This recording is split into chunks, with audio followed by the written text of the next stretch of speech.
Kerala, Bengal, MP BLO की मौत से सियासी विवाद। क्या एसआईआर ने बढ़ा दिया काम का बोझ? बिहार के बाद देश के 9 राज्यों और 3 केंद्र शासित प्रदेशों में मतदाता सूची के विशेष गहन पुनरीक्षण की प्रक्रिया चल रही है। एसआईआर की प्रक्रिया में सबसे अहम जिम्मेदारी बीएलओ को दी गई है। वह घर घर जाकर गणना प्रपत्र वितरित कर रहा है और फिर से उसे संग्रहित कर रहा है। लेकिन मतदाता सूची के शुद्धिकरण की प्रक्रिया में सबसे चिंता का विषय यह उभर कर आया है कि बीएलओ की लगातार मौत की घटनाएं सामने आ रही है। बीएलओ के परिवार के सदस्य शिकायत कर रहे हैं कि काम के अत्यधिक दबाव है और निर्धारित समय के अंदर काम पूरा करने का बहुत ही प्रेशर है। इस वजह से बीएलओ अपनी जान दे रहे हैं। बीएलओ की मौत को लेकर विपक्षी पार्टियां सरकार और चुनाव आयोग पर हमलावर हैं।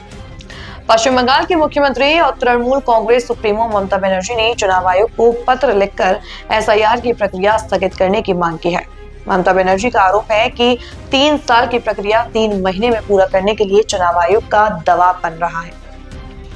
इस वजह से बीएलओ आत्महत्या कर रहे हैं। ममता बनर्जी ने इससे पहले सोशल मीडिया पर पोस्ट कर दावा किया था कि बंगाल में 28 बीएलओ ने दबाव की वजह से अपनी जान दे दी है।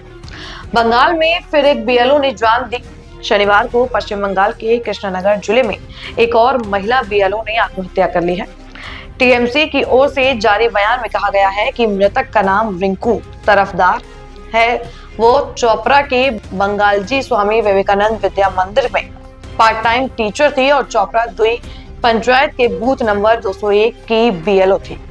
वह कृष्णनगर में 6ठी मंजिल पर रहती थी। उसने कल रात घर पर फांसी लगाकर आत्महत्या कर ली।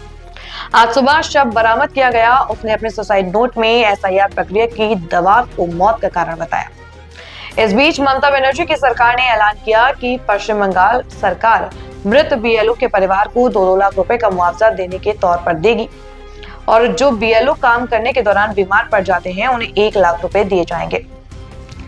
एमपी, गुजरात, राजस्थान और केरल में भी मौत। ऐसा नहीं है कि केवल पश्चिम बंगाल में ही बीएलओ की मौत की घटनाएं सामने आ रही हैं। मध्य प्रदेश, गुजरात, राजस्थान और केरल में बीएलओ की मौत की घटनाएं सामने आई हैं। मध्य प्रदेश के दतिया में बीएलओ उदयभान और झाबुआ में बीएलओ भुवन सिंह चौहान ने जान दे दी है।